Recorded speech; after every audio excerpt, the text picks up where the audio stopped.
Buenas noches a todos, Dios les bendiga. Me alegra saludarlos, allí a todos los que están unidos en la transmisión, en este tiempo de palabra, en este tiempo de reflexión, en este tiempo de edificación, de oración. Lo que el pastor Antonio estaba hablando es vital entenderlo porque básicamente lo que Dios hace en nuestras vidas y lo que está permitiendo hacer en este tiempo y a lo que nos está introduciendo es a buscar la senda antigua. Amén. La palabra de Dios dice que la gloria temprana, hay una gloria temprana y una gloria tardía, y el Señor asegura que la gloria tardía será mayor que la temprana, dice la palabra. Amén. Entonces, si la iglesia primera o el comienzo de la iglesia fue glorioso, Dios necesita que este tiempo, el tiempo de la iglesia de hoy sea aún mayor. Y hay muchas cosas que corregir, muchas cosas que reconducir, que redireccionar, que enderezar. Y Dios quiere que entendamos eso, de que la iglesia de Cristo, que es un ente espiritual, como lo ha explicado el pastor Antonio, necesita ser alineada, corregida. Debe tener un enfoque, debe tener un pensamiento, debe tener una dirección, debe tener un plan A, que es el plan de Dios, no es el plan ni suyo ni mío. Entonces es importante entender esto. La palabra de Dios dice que nosotros somos el templo del Espíritu Santo. Cuando nosotros nos convertimos en el templo del Espíritu Santo, nosotros nos convertimos en esos ladrillos vivos, en esas piedras vivas que unidas conforman la estructura del cuerpo de Cristo, para que todo aquel que se añada a Él se incorpore. O sea, es como una ficha, una piedra que se une a otra piedra, o a otro gran conjunto de piedras, por el arrepentimiento, por la limpieza de la sangre de Cristo, por el sello del Espíritu Santo. Quiero que vayamos a la palabra del Señor para darle un complemento a esto, porque es importante entender cosas que están pasando y hacia dónde nos quiere llevar el Señor. Busquen su Biblia, el libro de la carta del apóstol Pablo a los Filipenses.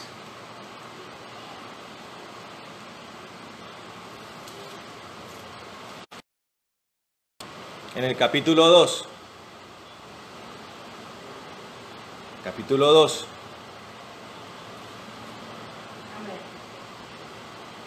Aquí dice, vamos a leer el versículo 1 y vamos a ir analizando este pasaje con detenimiento. Como siempre les digo, ya que usted está en su casa y posiblemente no tenga nada más que hacer, despójese del afán, amén. No puede salir corriendo a ningún lado, entonces despójese del afán. Dice el versículo 1, por tanto, si hay algún aliento en Cristo, si hay algún incentivo en el amor, si hay alguna comunión en el Espíritu, si hay algún afecto profundo y alguna compasión, dice el versículo 2, completad mi gozo a fin de que penséis de la misma manera, pensar de la misma manera, teniendo el mismo amor, unánimes, pensando en una misma cosa. Cuando hablamos de unidad, como la mayoría de cosas en el mundo, en el ámbito científico, en el ámbito del racionamiento, también en el ámbito teológico, es muy fácil hacer recurrencias a la teoría. Y de pronto usted se puede aprender la teoría o el anuncio, ¿sí? O el rótulo, se lo puede aprender, pero posiblemente tenga una dificultad en la aplicación. Entonces, algo que es básico en la iglesia de Cristo es la unidad. Tan básico que sin eso la iglesia de Cristo no funciona. La fractura, las fisuras, ¿sí? El debilitamiento de la estructura hace que la estructura caiga, como decía el pastor Antonio. Entonces la unidad es lo que le da solidez al cuerpo, compactación, ¿sí? Densidad al cuerpo de Cristo. Y hablar de unidad, usted puede hablarlo, unámonos hermanos, y la unidad es lo más importante, pero la unidad necesita, para el buen desarrollo de ella, necesita unas condiciones, unas adecuaciones. El apóstol Pablo, con mucha sabiduría, con una grandeza espiritual, era un hombre manso, de un carácter hermoso, muy tallado por Dios, tal vez humanamente alguien imperceptible, pero espiritualmente un hombre colosal. El apóstol Pablo tenía una tendencia, y era siempre que planteaba o que plantea una premisa de la doctrina de Cristo, siempre ha invitado a que hagamos una verificación. Y hay una parte que viene a mi mente, y es la de que, en la que él dice, si el Espíritu mora en vosotros. O sea, hay unas condiciones en las que la iglesia debe funcionar, hay unos mandamientos que se deben cumplir, hay unas ordenanzas que se deben hacer, pero el apóstol Pablo dice, vaya y verifique si el Espíritu Santo está en vosotros. Y aquí quiero hacer un paréntesis, porque la iglesia cristiana está llena de teologías. ¿Qué es una teología? Es una concepción personal de fundamentos bíblicos. Es una interpretación personal de las doctrinas plasmadas en la palabra de Dios. Y lo que nos dice la historia y la teología misma es que está infestada, la teología, de percepciones personales y subjetivas. Y hay algo que tiene que entender usted: la palabra de Dios es una verdad absoluta. Entonces no da lugar, sobre todo en su parte más esencial, no da lugar a interpretaciones personales, que es lo que es uno de los mayores lunares de la Iglesia de Cristo, ha sido ese: los conflictos entre posiciones doctrinales que han trascendido los siglos, y que en vez de traer bendición, puede que le haya traído en algunos aspectos, ha traído más división hasta el día de hoy. Y tiempos como los que estamos viviendo lo demuestran, lo sacan a relucir. Entonces empiezan a aparecer una serie de situaciones que no podemos ignorar y que nos invitan a ubicarlas dentro de los contextos espirituales, dentro de las cronologías bíblicas. Es algo que cualquier persona curiosa hace, pero es muy delicado crear de eso un dogma absoluto, porque hay cosas que sí que serán reveladas en el futuro. Dios nos las mostrará. Hay cosas que vendrán apareciendo y que las iremos entendiendo. Y por andar las personas en eso, en esas disputas de lo escatológico, de si viene Cristo, de si viene mañana, en un mes, en un año, en 10, de que si es el pretribulacionismo, de que si es el post-tribulacionismo, entonces nos olvidamos de lo importante. ¿Qué es lo importante? Si bien hace 2000 años la iglesia y los apóstoles han hablado acerca de la venida del Señor, y usted puede decir, es que han pasado 20 siglos, y puede volverse incrédulo si alguien dice que Cristo vuelve pronto. Yo digo, Cristo vuelve pronto, y cada día agota más el reloj, la cuenta regresiva, y lo creo porque está escrito en la palabra. Dios nos ha invitado a que tengamos vigilancia de los tiempos que han de venir. Pero mal haría yo, como pastor, poner unas fechas precisas de las cosas, sobre todo en materia escatológica. Sería irresponsable hacerlo. Pero hay un problema aquí, que por la gente andar en peleas doctrinales, oposiciones doctrinales, ha olvidado. Y es que La palabra de Dios dice que a todos nos es dado morir una vez, dice la palabra. Y después de esto el juicio. En el libro de Hebreos lo menciona. Hebreos 9:27. Si usted puede mirar su cuerpo en este momento, va a entender que es un cuerpo mortal. Y que cualquier eventualidad de la vida puede traer un deceso a su vida. Un accidente, una enfermedad, algo inesperado, un contagio, algo inesperado puede venir a su vida. La vida está llena de eso, de cosas inesperadas, sorpresivas.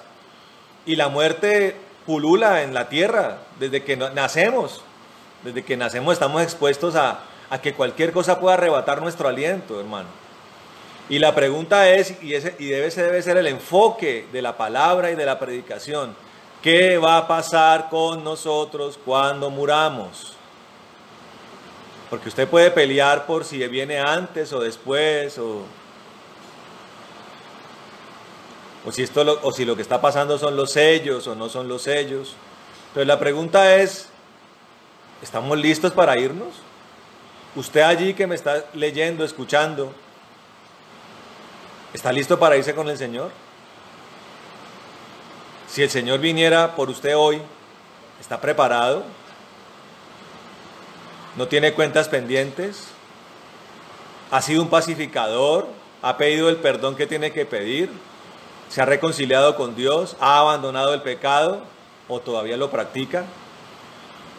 El apóstol Juan muy claramente, en algo transparente, sencillo y muy claro, dice en sus epístolas que aquel que practica el pecado es del diablo, hermano.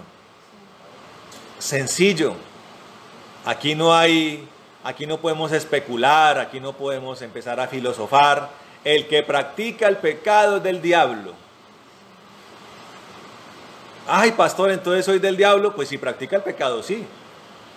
Si todavía el pecado gobierna su vida, usted es del diablo, hermano. Hermano es el que está en Cristo. Pero usted, si practica el pecado, es del diablo. Suena duro, suena fuerte, pero así es. Y eso lo tiene que invitar a usted a ir hacia lo esencial. Y aquí el apóstol Pablo, cuando está empezando a hablar de unidad, él está diciendo, y de un pensamiento igual, está convocando a que miremos, indaguemos, hagamos una introspección en nuestras vidas acerca de si tenemos aliento en Cristo, acerca de un incentivo en el amor y de si tenemos una comunión con el Espíritu. Es lo primero. Él quiere plantear un tema, pero nos invita a que averigüemos si tenemos un incentivo en Cristo y si tenemos en nuestra vida el Espíritu Santo de Dios, porque está con E mayúscula. Entonces la pregunta es, lanzamos una pregunta: si muriéramos hoy, ¿nos iríamos con el Señor? Lo segundo, que tiene que ver con lo primero, ¿tenemos comunión con el Espíritu Santo? Y una de las cosas que más padece la iglesia cristiana es andar en un imaginativo, es andar en superstición y pensamiento positivo. Hace poco vi una predicación, la vi con detalle porque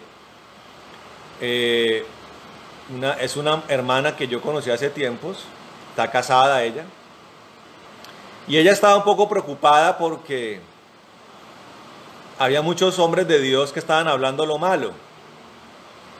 Estaba preocupada por eso. Entonces yo la escuchaba y notaba en ella una alerta, y ella entonces, respecto a esa alerta, invitaba a la gente a que no fuéramos heraldos de la catástrofe, que no fuéramos heraldos de las malas noticias.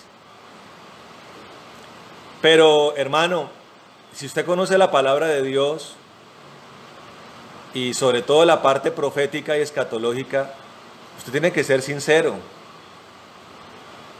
Eso está lleno de malas noticias, sobre todo para el que practica el pecado, sobre todo para el que está enemistado con Dios. para el que está en ese estado, el Apocalipsis y el área escatológica está repleta de malas noticias. Sí. Pero en medio de todas esas noticias hay una buena noticia, es la noticia de noticias, que se llama el Evangelio de Dios. Amén. La palabra de Dios que dice, pero, hay muchas malas noticias, pero si usted se arrepiente de todo su corazón y abandona el pecado y recibe la sangre de Cristo para limpieza de pecados, y además de eso, clama, haciendo una solicitud por excelencia, que es la llenura del Espíritu Santo, y recibe usted un bautismo del Espíritu, una transformación del Espíritu, entonces usted ha sido ensamblado oficialmente al cuerpo de Cristo, hermano. Amén. Se hace usted miembro del cuerpo de Cristo, y a ese miembro del cuerpo de Cristo está dirigiendo la carta el apóstol Pablo. Pablo básicamente le hablaba a los suyos, a la iglesia, una iglesia que tenía que cumplir con una serie de especificaciones y de lineamientos conforme al Espíritu para mantenerse en el estado de gracia en el que Dios nos ha introducido, hermano. Entonces, usted tiene que verificar cuál es su estado con Dios. Porque uno ve muchas veces que las personas creen y se la pasan anunciando a viva voz que Dios está con ellos. Y yo quiero hacer aquí una diferencia. Dios tiene misericordia de todos, pero Él no anda con todos. Memorícese esto: Dios tiene misericordia de todos, pero no anda con todos. Él anda con los suyos, con los que han recibido su identidad, recibe por el Espíritu Santo. Entonces lo primero que hay que hacer es verificar, ¿tengo un incentivo en Cristo? ¿Qué será un incentivo? A nivel empresarial, un incentivo es dar una bonificación para que usted tenga un mejor rendimiento laboral. Los jugadores de fútbol reciben premios, tienen un sueldo, pero por cada gol que anoten, por cada partido que ganen, por cada torneo y copa que levanten, tienen un premio, un incentivo, un extra. El Señor Jesús trae incentivos. Ahí surge otra pregunta: ¿cuál es su incentivo? Y si tiene uno, ¿es de Jesucristo el Señor? ¿Cuál será el incentivo mayor del Señor? La salvación es el incentivo mayor. Amén. El cambio de naturaleza, el adquirir la condición de ciudadanía celestial. Ese es el incentivo, ese es el aliento en Cristo. Que también es un incentivo en el amor. Y también tiene que ver con una comunión con el Espíritu. Eso tiene que ser vital para la vida del cristiano. Si usted está en esa condición o no lo está, primero corrobórela, y segundo, si no está, adquiérala, para poder entender entonces lo que el apóstol trata de decirnos. Dice: completad mi gozo a fin de que penséis de la misma manera. ¿Qué es lo que hace que si cada uno tiene el Espíritu Santo da testimonio de Dios? Y Dios por medio del Espíritu Santo implanta un nuevo pensamiento. Amén. Una renovación del entendimiento.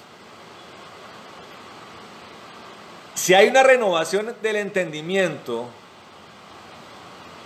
si cada quien que recibe el Espíritu Santo trae una renovación del entendimiento, entonces ya podemos hablar de la unidad. Entonces surge otra pregunta. Entonces, si se supone que la iglesia anda en eso, ¿por qué hay divisiones en la iglesia? por una cosa y otros en otra cosa. Ambos dirán, o los que están en eso dirán, es que yo tengo el Espíritu, y el otro dirá, yo también. ¿A quién le creemos, hermano? Hace un tiempo, hace unos años, se entró en una corriente ideológica en la iglesia, dogmática, de que la verdadera iglesia era la iglesia de las mega iglesias, próspera, ostentosa, visible, sorprendente ante los ojos de los hombres. Y muchísimo del pueblo de Dios fue tras esa corriente. De pronto hasta algunos de los que están viendo esta predicación cayeron en eso. Algunos, antes de lo que ha pasado, han reflexionado y han replanteado las cosas, pero otros ha sido esta situación la que los ha hecho reaccionar y ponerse a pensar qué fue lo que pasó.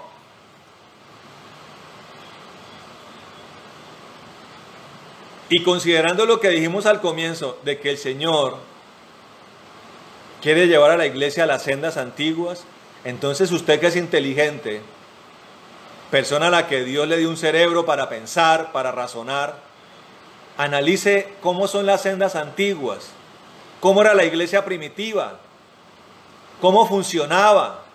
¿Funcionaba con mega iglesias? Algunos que suelen malinterpretar la palabra y descontextualizar versículos dirán, claro, Pedro conquistó 3,000 almas, la mega iglesia de Pedro. La pregunta es, ¿esa mega iglesia dónde se reunía? ¿Y dónde quedaba la mega iglesia?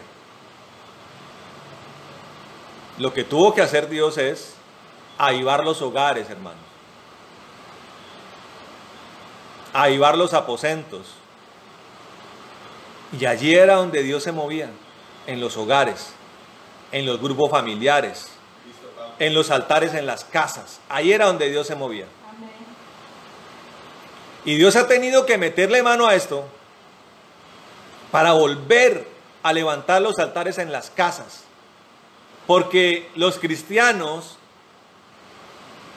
por andar idealizando una congregación o un siervo o un ministerio y volviéndose dependientes de mega ungidos, entre comillas, en los altares, se volvió un pueblo perezoso. Un pueblo que si quería unción tenía que llamar al pastor, o tenía que ir a un evento, o tenía que sembrar, o tenía que pactar. Si hay algo que Dios aborrece,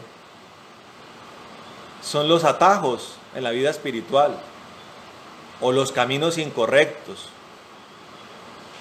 Caminos correctos, como dice la palabra, que parecen correctos, pero que terminan siendo caminos de muerte, hermano. Y Dios ha dicho, no, tengo que sacudir a mi pueblo de esto. Tengo que llevarlo a sus casas, a que restauren la comunión conmigo, Amén.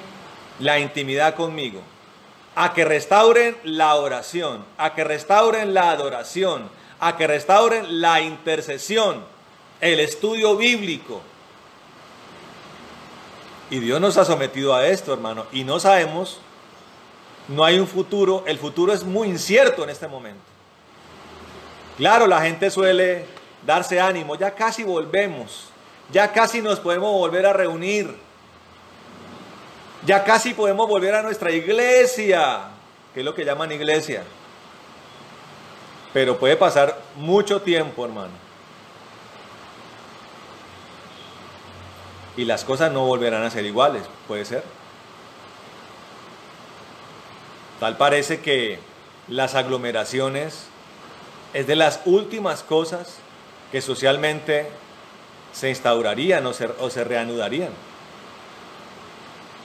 Entonces yo lo invito a que usted abandone esa idea en la inmediatez.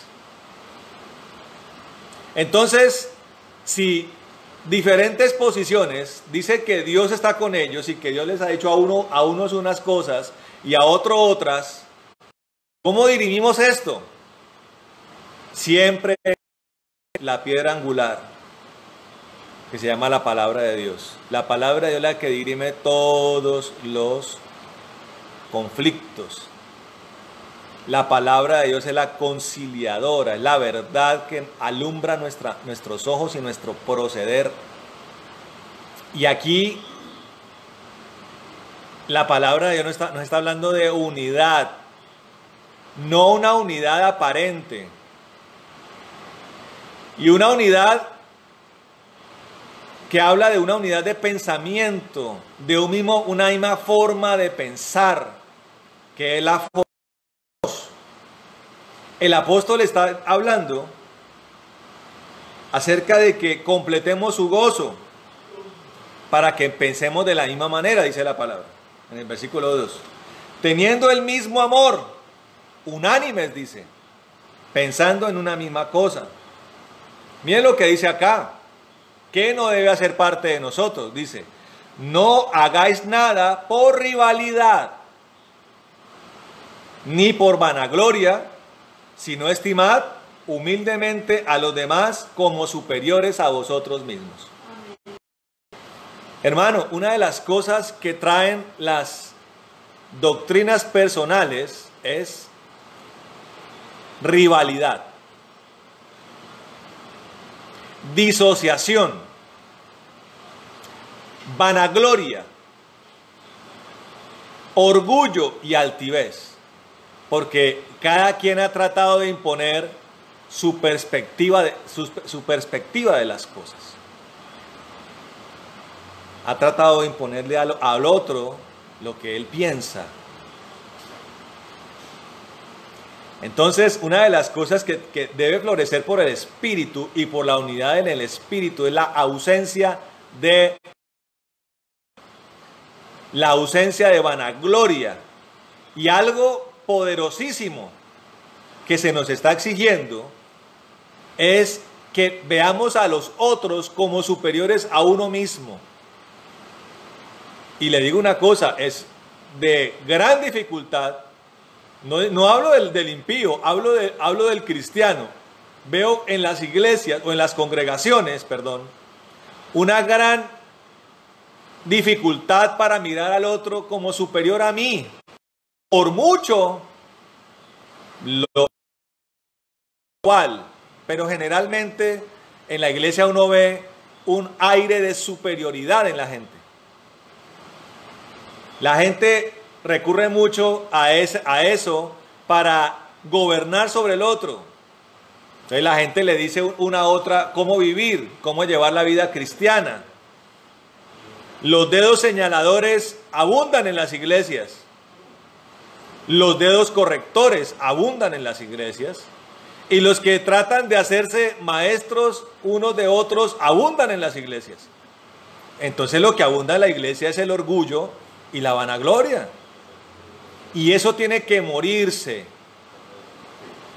Por eso Dios tiene que desarticular, como lo veíamos la otra vez, ídolos del corazón. Muchos se habían convertido a sus pastores en sus ídolos. Sus lugares de reunión eran sus ídolos. Ay, mi iglesia, mi templo, mi familia. Yo quiero decirle algo, hermano. Yo quiero decirle algo. Familia, para que usted entienda qué es una familia o alguien que lo ama de verdad, usted lo va a saber en los tiempos de dificultad. Ahí va a saber usted quién es el hermano, que es un verdadero hermano. Muchos se pueden abrazar y decir cuánto nos amamos, qué alegría verte, hermano. Pero en los momentos de dificultad sabemos quién es quién. En los momentos de escasez, en los momentos de enfermedad, en los momentos de encarcelamiento, en los momentos de soledad, ahí sabemos quién es quién. Las situaciones nos van a sacar a la luz la verdad de los corazones. Este tiempo Dios lo va a aprovechar para saber quién es quién, hermano. ¿Quién va a resistir este tiempo? Usted tiene dos opciones. o caer presa de la ansiedad y de la locura por el aislamiento, o restaurar su relación con Dios, hermano, en su casa, para que usted sea usted el que ore ahora, sea usted el que adquiera la unción, sea usted el que se ha visto a los ojos de Dios con benevolencia, con gracia y favor, y ya no dependa más de los hombres, ya no dependa más de los conciertos cristianos, ya no dependa más de los congresos cristianos, de los encuentros, de los preencuentros, de los posencuentros, de los hiperencuentros. Ya no dependa más de lo que otro hable por YouTube. Ya no dependa más de lo que otro piense de la palabra. Le va a tocar a usted, si quiere encontrar la verdad, escudriñarla en su propia casa. Tiene que decirle: Señor, enséñame la Biblia, Señor. Enséñamela. Y para eso tiene que empezar a leerla. Usted, hermano, que hasta el día de hoy había sido perezoso. Personas que llevan años en la iglesia y no se han leído la Biblia ni una sola vez. Tiene que salir de allí. Tiene que desempolvarla, tiene que orar, tiene que pedirle al Espíritu Santo que le ilumine y le revele los secretos de la palabra de Dios. Es el tiempo de desoxidarse, hermano. Y los pastores no van a poder hacerlo por ustedes. Le va a tocar a usted, hermano. Allá, solito, allá. Alguno le escogió solo. Alguno le escogió con la familia. Alguno le escogió con la mamá. Con el papá, con los hermanos. Allá le va a tocar. Porque eso es lo que Dios quiere, hermano. Entonces, y en medio de todo eso, Dios quiere desarticular el orgullo y la vanagloria de los hombres. Y eso tiene que ser nuestro pensamiento. La iglesia de las casas es la visión de Dios.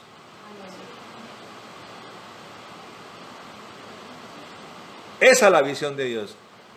Esa es la que tiene el respaldo bíblico, hermano.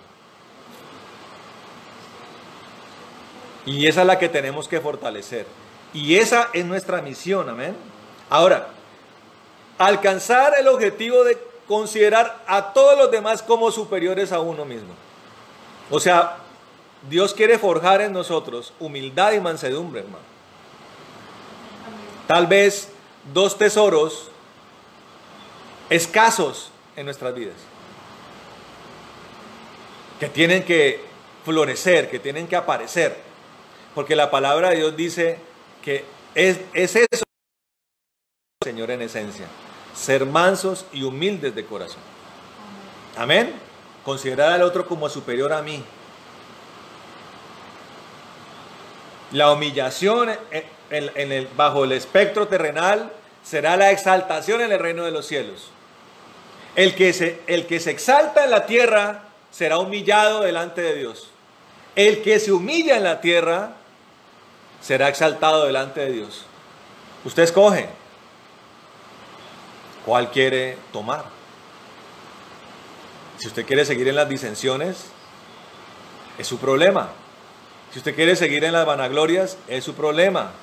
Si usted quiere seguir mentalizado en que la visión de Dios es la prosperidad, o las mega iglesias, o los pactos, o las siembras, es su problema. ¿Quiere casarse con dogmas teológicos? Es su problema. Si usted quiere casarse con calvinismos, arrianismos, luteranismos y todos los ismos teológicos, es su problema.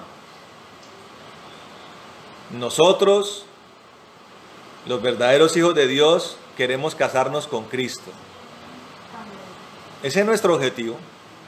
La doctrina que nos gusta es la de Jesucristo. Está acá, mire. En todo esto está la doctrina de Jesucristo. Hay que estudiarla. O mire, quiere aprender la doctrina de Cristo, olvídese de todas las demás. Al cielo van a entrar personas de gran corazón. ¿Qué es un gran corazón? Corazón que ama a Dios. Un corazón que es apasionado por Dios. Al cielo no entran personas cabezonas. Al cielo entran adoradores, no entran teólogos. ¿Usted qué quiere? Entrar con un corazón conforme a Dios, amén. Tiene que dejar que Dios trate esto en su vida. Y tiene que renunciar a las cosas que a Dios no le agradan, amén. Mire lo que dice el versículo 4, dice: no considerando cada cual solamente los intereses propios. Se acabó el personalismo, hermano. Se acabó el egoísmo. Personas que han convertido su vida cristiana en una empresa, en un afán, en una carrera por alcanzar sus propios beneficios. Yo, lo que yo quiero, lo que yo sueño.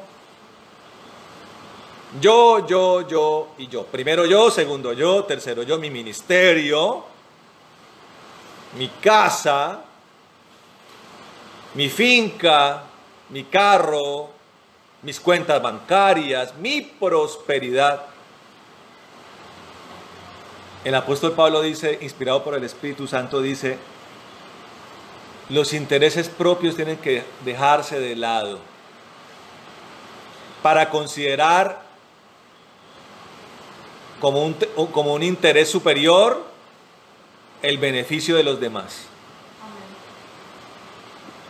Y medite en la iglesia primitiva. Tiene que destruir las etiquetas, los clichés, las concepciones falsas que todas estas doctrinas introdujeron en su vida. La visión errada del apostolado, de un hombre poderoso, rico, exitoso, y empiece a tener la visión apostólica de la palabra, de lo que tuvieron que padecer los apóstoles, de cómo en ellos estaba registrado el sello de la cruz en sus corazones, en sus vidas, para que el poder de Dios se expanda como un avivamiento. Necesitamos apóstoles así, para que usted entienda cómo es un profeta de la palabra de Dios, un profeta verdadero, cómo es un pastor conforme a la palabra, cómo es un evangelista conforme a la palabra, cómo es un siervo, un maestro, un siervo del Señor conforme a la palabra, qué es un adorador conforme a la palabra, qué es un intercesor conforme a la palabra. Curso básico de intercesión. Deje de orar por sus cosas. Amén. Que sea otro el que ore por usted. Amén. Usted ore por los demás. Por eso, escuche esto. Y a todo el que nos está viendo, los invito a que sigan conectados en los tiempos de oración y traigan todas las peticiones que tengan en sus vidas, que estamos dispuestos a orar por ustedes, por cada una de ellas. Es nuestro compromiso con ustedes y especialmente con el Señor. Amén. Eso es preocuparse por los demás. Por los pastores, los apóstoles, tienen que dejar de pensar en estructuras físicas para preocuparse por el pueblo de Dios. Amén. Hoy nosotros hemos escuchado de casos de líderes de reconocidas iglesias que en este momento de cuarentena, de aislamiento, han sido olvidados por los pastores de las iglesias y están aguantando hambre, hermano. No puede ser esto, hermano. No puede ser que las arcas de las iglesias se hayan agotado levantando templos humanos, hermano, y descuidando el templo espiritual que es la iglesia verdadera. No puede ser posible eso. Y por eso Dios está juzgando en gran parte a la iglesia, hermano. Usted tiene que salir de eso, tiene que cambiar el pensamiento. El Espíritu Santo de verdad tiene que intervenir en su vida y cambiarle la visión de las cosas. Su corazón, su mente. Y tiene que pedir que Dios lo haga. No se quede allí creyendo que está todo muy bien. que eso es con los demás, conmigo no es con usted, es conmigo y es con todos. Dios tiene que cambiar nuestro corazón, Dios tiene que desintoxicar nuestro corazón, porque está muy contaminado. Su corazón, hermano, está contaminado por todo lo que oyó, por todo lo que vio, por toda la mano que lo ministró, y la mayoría de ellas no era de Dios. Por las voces que oyó, tiene que desintoxicarse. Cientos y cientos de predicaciones en YouTube, en la internet, idolatrando cantantes cristianos, idolatrando predicadores, casándose con doctrinas humanas, con interpretaciones subjetivas de la palabra. Entonces tiene que desintoxicarse, hermano, y empezar a tener un conocimiento real del Cristo de la gloria y de la verdad, y tener una relación verdadera con el Espíritu Santo de Dios. Y si usted puede llegar y pensar que es que no lo tiene, pídalo entonces, porque al Dios, al que lo pide de corazón, Dios se lo da. Amén. Entonces, pensar en los intereses de los demás tiene que ser nuestra prioridad. Dice el versículo 5, haya en vosotros esta manera de pensar que hubo también en Cristo Jesús. O sea, vamos a comprender la forma de pensar del Señor. Dice, existiendo en forma de Dios, Él no consideró el ser igual a Dios como algo a que aferrarse. Póngase a pensar de qué se desprendió el Señor. Él se desprendió de gran parte de su divinidad. Él no dejó de ser Dios, pero se desprendió de gran parte de su divinidad para hacerse como nosotros. Se hizo un bebé de carne y hueso, que se convirtió en un niño, en un joven, en un adulto, y consumó esa labor, esa misión en la cruz del Calvario. Se despojó de todo lo que tenía a su alcance, por amor a nosotros, hermano. Ahora, la palabra de Dios dice que a los que decimos ser sus discípulos, tenemos que andar como Él anduvo, hermano. La pregunta es, otra pregunta más es, ¿usted de qué se ha despojado, hermano? ¿Ya se despojó de lo que tiene que despojarse? Si Él se despojó de la unidad con el Padre, la unidad consolidada con el Padre para convertirse en un hombre, ¿usted de qué se va a despojar, hermano? ¿A qué va a renunciar? ¿Está dispuesto a eso? ¿Va a desaferrarse de lo que tiene que desaferrarse? ¿A qué está aferrado? Todo eso tiene que preguntárselo usted allí delante de Dios. Tiene que reflexionarlo, meditarlo. ¿A qué está? ¿Está aferrado a Cristo? Algunos dirán, sí, claro que sí, pastor. Como el apóstol Pablo, le voy a decir, vaya y verifíquelo. No conteste tan rápido, verifíquelo. Si está aferrado a Cristo, entonces no lo suelte. Y menos en este tiempo. Y menos cuando el reloj está corriendo, hermano. Y Cristo el Señor está pronto a venir. Pero si lo que usted descubre es que no está aferrado a Él, entonces está aferrado a algo más. Tiene que soltarlo, hermano. Soltar eso y aferrarse a Cristo. Amén. Amén. Dice versículo 7, sino que se despojó a sí mismo tomando forma de siervo, haciéndose semejante a los hombres. El Señor lavó los pies de los apóstoles para que los apóstoles a partir de allí comenzaran a imitarlo a Él. Pedro dijo, no me limpies nada, Señor. Pedro quería convertirse en un obstáculo, en una obstrucción en la misión del Señor. Lo hizo allí en el lavado de los pies, y también le dijo un día, no, Señor, ¿cómo es eso que va a morir en la cruz? Jamás suceda eso. ¿Recuerdan lo que el Señor le dijo a Pedro? Le dijo, apártate de mí, Satanás, porque me eres tropiezo, le dijo. Usted tiene que pensar si usted es alguien que despierta deleite en Dios o es una piedra en el zapato de Dios. ¿Usted qué es, hermano? Y tiene que empezar a profundizar. Si usted es un guijarro allí bajo el calcañal del Señor, o usted se está convirtiendo en un verdadero siervo de Dios, en un verdadero hijo de Dios.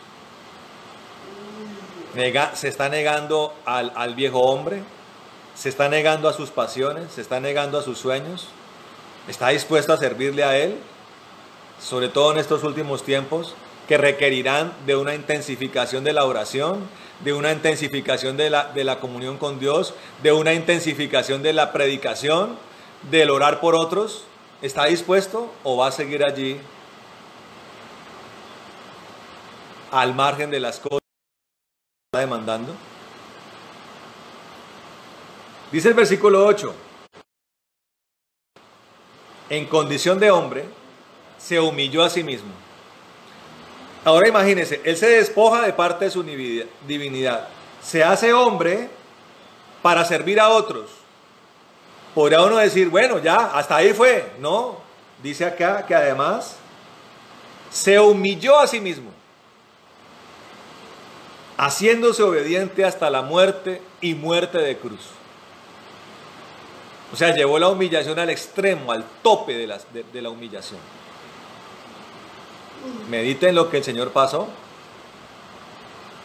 Humillado ante Herodes, humillado ante Pilatos, ante los soldados romanos, ante el concilio, ante los fariseos, golpeado, azotado, desnudado, traspasado por una corona, latigado, humillado delante de Jerusalén,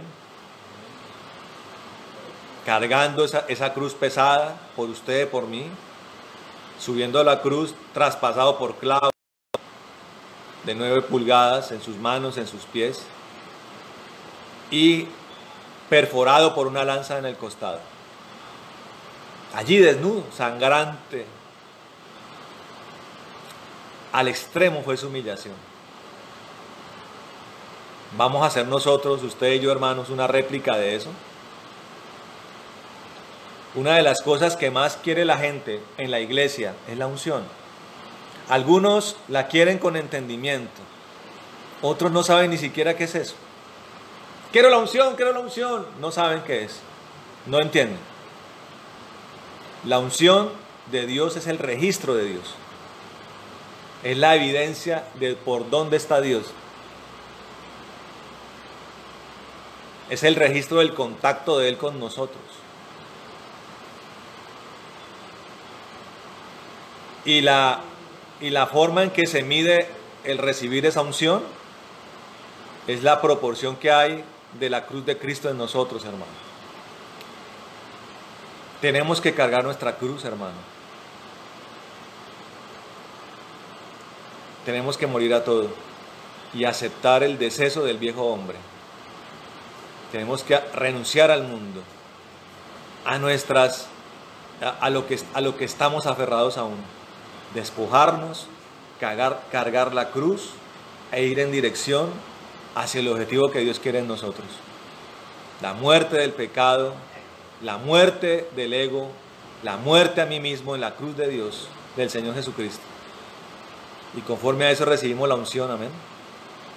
El cuarto de oración es una negación a sí mismo. Si usted ora solamente cuando le dan ganas, está mal. El verdadero hombre que ora, la verdadera mujer que ora, ora con ganas y sin ganas. El verdadero adorador adora con ganas o sin ganas. Alguno dirá, pastor, yo siempre tengo ganas. No le creo. No le creo. Siempre vendrán oposiciones. La carne misma es una oposición. Estamos en una guerra espiritual. Estamos viviendo momentos de tribulación. No siempre hay ganas de orar.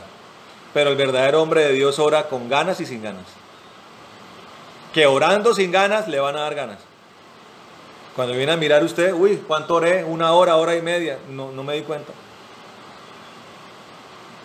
pero hay que hacerlo, hay que pasar, como les digo, de la teoría a la práctica. Y eso tiene que ser una práctica de todos.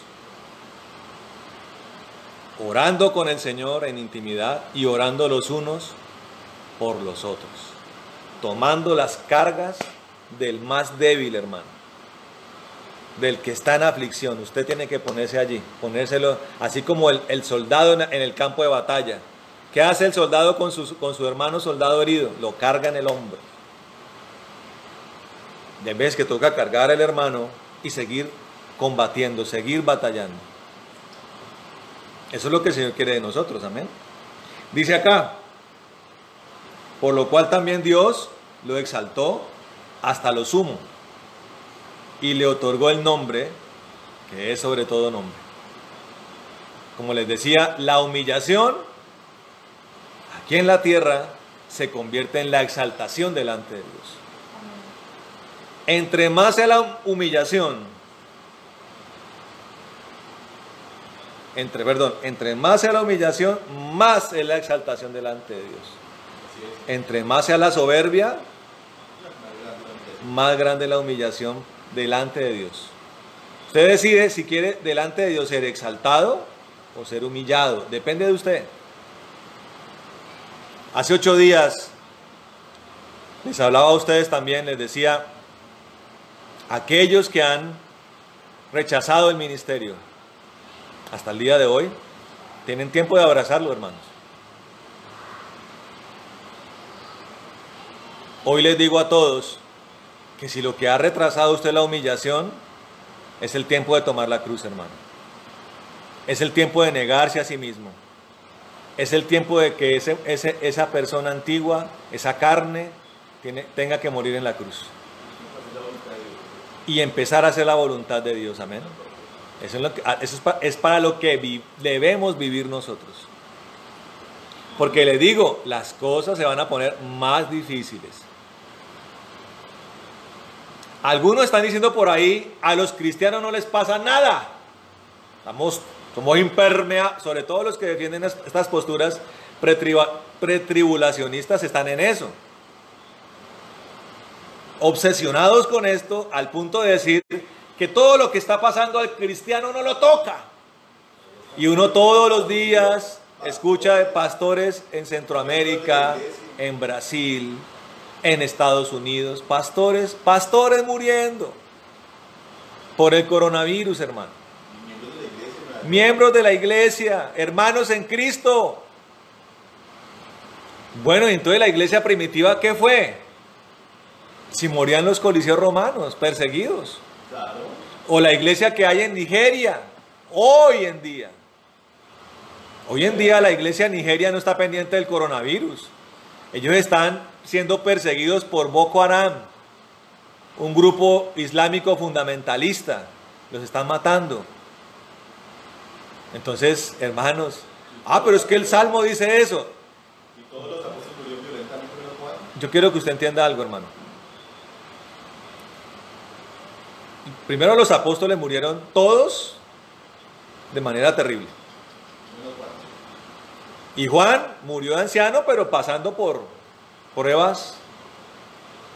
2 de ellas, una años en Patmos, la peor cárcel que había. Y otra lo trataron de cocinar en una paila en agua hirviendo. Y perdónenme, pero si eso es una razón para cuestionar a Juan, está uno mal. Uno de los más grandes apóstoles fue Juan el apóstol. Entonces, hermano, yo quiero que entienda otra cosa, y es, la visión de Dios es fundamentalmente para la eternidad, amén. En el cielo es donde todas las cosas se recogen.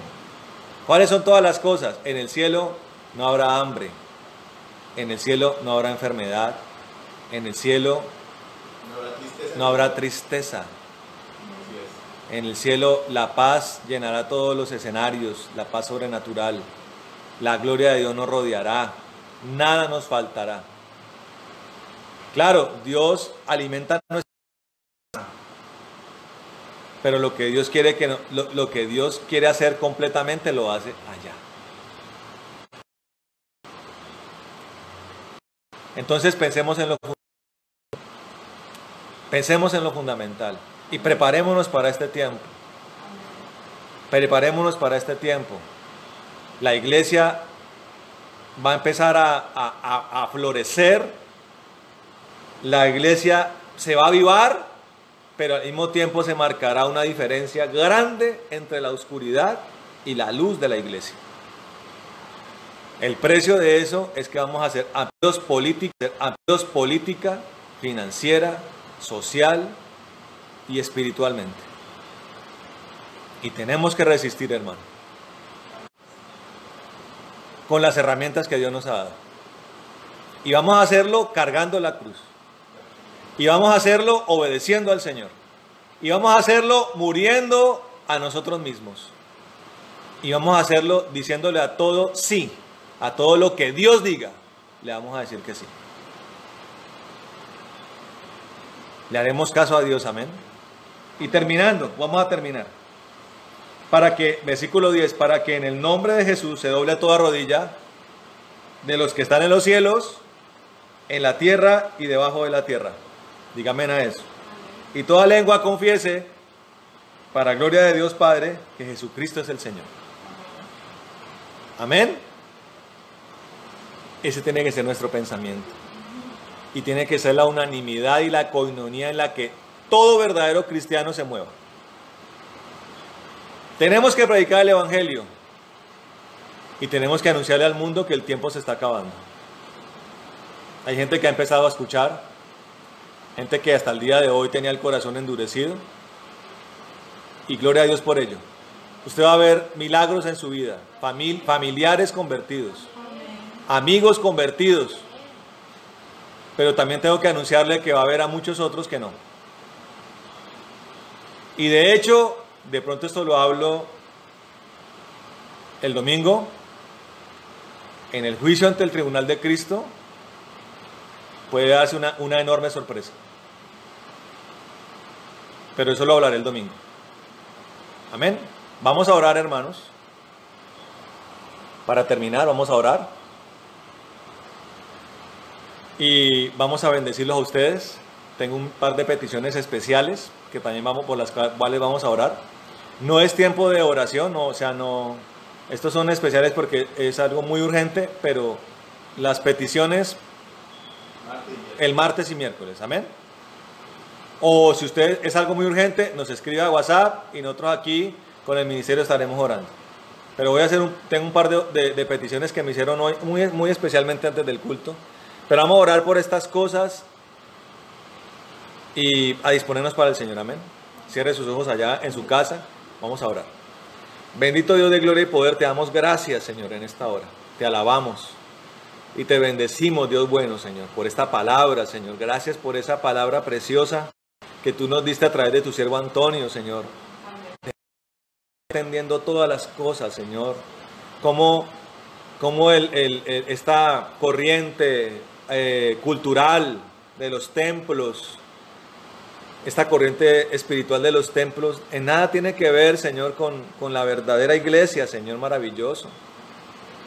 Señor, la iglesia es un ente dinámico, espiritualmente dinámico, Señor.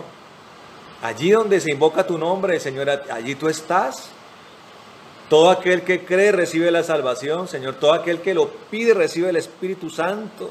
Todo aquel que quiera levantar un altar lo puede levantar en su casa, en su cuarto, en su sala. Un altar espiritual, un altar en el corazón, Señor. Y todos los que somos el Espíritu nos unimos, Señor, en unanimidad, en coinonía. Por eso pido especialmente, Señor de la gloria, que la petición de mis hermanos, más allá, Señor, de lo que está pasando, de las dificultades, de los peligros, de las familias, de los peligros a los que muchos están sometidos. La petición especial de todos aquellos que han escuchado esta palabra, Señor, sea pedir el Espíritu Santo de Dios, llenura del Espíritu Santo, de la cabeza a los pies, Señor maravilloso, hasta los huesos, hasta los tuétanos, Señor, hasta el fondo del alma, Señor maravilloso. rebosante la unción tuya, el fuego, Señor, maravilloso. Señor, y tener a partir de ello un entendimiento especial de la palabra, Señor. Un entendimiento profundo de tu voluntad, de tu ley, Señor, de las cosas, de las cosas profundas, Señor. Señor, el río de gloria moviéndose en nosotros, Señor, preparándonos, ataviándonos, aferrándonos, Señor, al ministerio, aferrándonos a ser tus hijos, aferrándonos a adorarte, a glorificarte, a servirte, Señor, a obedecerte en todas las cosas, a potenciar el primer amor, a ponerle fuego allí, a que incendie, a que alumbre ese primer amor, a que no se apague, a que no se acabe, Señor. Dejando de lado amor por las cosas externas, por las arandelas, Señor. Señor, la palabra tuya dice que, Señor, busquemos primeramente el reino de Dios y su justicia, que todo lo demás es añadido, Señor. Señor, hoy nos despojamos de cualquier preocupación por templos físicos, de cualquier preocupación por edificios. Señor, por apariencias, nos despojamos de todo eso y nos enfocamos en ti, Señor. Enciende nuestros corazones, enciende nuestros hogares, Señor, enciende nuestras mentes, maravilloso Dios, en el nombre de Jesucristo de Nazaret, Señor, y avívanos, nuestra nación, nuestras ciudades, Señor, oramos, Señor, lo que para algunos es tragedia, para nosotros es bendición, Señor. Señor, que las cantinas queden cerradas, que los lupanares, los lugares del enocinio, Señor, maravilloso, Señor, los bares, las discotecas se cierren, Señor, maravilloso. Que se acaben los centros de delincuencia, Señor. Que se acabe el narcotráfico en Colombia, Señor, la violencia, maravilloso Dios. Para que sea por tu vida y por tu resurrección que se levante esta nación, Señor, y pedimos que nos avives con tu poder, Señor, y que vivamos esto con pasión, con entendimiento, Señor, con dirección, con precisión, con éxito espiritual, Señor, para que todo lo que tú nos proporciones se multiplique, los talentos, los dones, la unción, el amor, el afecto natural, el afecto fraternal, Señor, maravilloso. La coinonía, Señor Santo, y todo lo que es tuyo, Señor, se reproduzca, Señor, crezca al 30 por 1, al 60 por 1, al 100 por 1, maravilloso Dios, en el nombre de Jesucristo de Nazaret, Señor, y que nunca más seamos los mismos, Señor, y que ninguno de los que estamos aquí reunidos nos perdamos, sino que todos accedamos a la vida eterna, Señor, en el nombre de Jesús, que nuestro objetivo principal es ser llevados contigo, que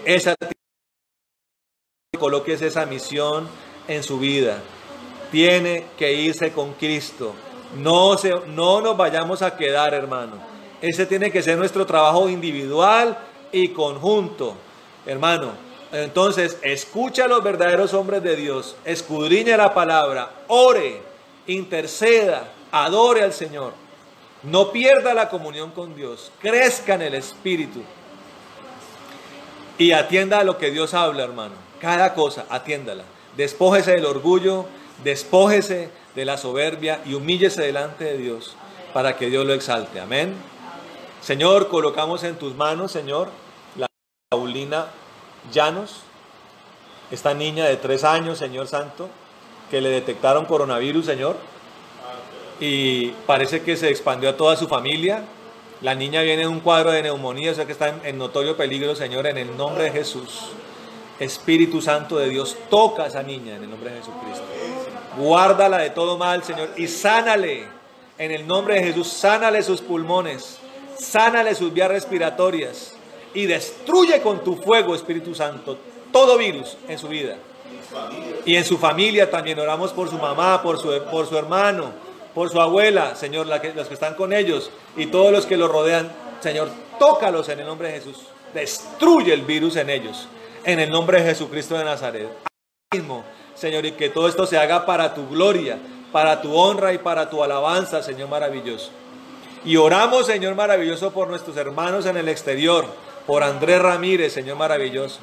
Oramos por Angie, Señor, por Angélica Rosales, en el nombre de Jesucristo. Guárdalos, Señor. Y todos nuestros hermanos en el exterior, tócalos con tu poder, guárdalos en el exilio, en el nombre de Jesucristo, y que se unan con nosotros en el Espíritu, Señor. No permitas que flaqueen, Señor, ni que bajen los brazos. Es el tiempo de la gloria, Señor. Es el tiempo de avivarnos en el nombre de Jesucristo. Señor, bendecimos todo dador alegre. Bendecimos todo lo que es realidad, con generosidad, potencialo y multiplícalo, Señor. Y todo diezmo que sea otorgado, Señor, todo reconocimiento a tu sacerdocio, Señor maravilloso, sea recompensado, Señor, con bendición abundante y sobreabundante, y con la reprensión, Señor, de todo devorador en el nombre de Jesucristo de Nazaret. Bendice nuestros hogares, nuestras despensas, reservas, graneros y lagares. Que no haya justo desamparado, Señor, ni hijo de justo que mendigue pan, en el nombre de Jesucristo. Señor, que todo esto que tú nos has hablado, amado Dios, guárdalo en nuestro corazón y que dé fruto al 100 por 1, Señor. Atamos toda retaliación y venganza y la echamos al abismo en nombre de Jesucristo de Nazaret. Señor, oramos como lo hizo Aarón, que tú nos bendigas y nos guardes, haga resplandecer tu rostro sobre nosotros, tenga de nosotros misericordia, alces tu rostro sobre nosotros y pone en nosotros paz. Amén. Que nos bendigas, que ensanche nuestro territorio, que tu mano esté con nosotros y nos libre de todo mal para que no nos dañe. En el nombre de Jesús de Nazaret. Amén y amén. Hermanos, Dios les bendiga. Dios los guíe, los guarde, los llene con su poder. Nos vemos el domingo en el culto. Prepárense para un día de poder y de gloria. Amén. Comunión con el Señor, altares encendidos en sus casas, y preparémonos porque el Señor viene pronto. Dios les bendiga. Amén y amén.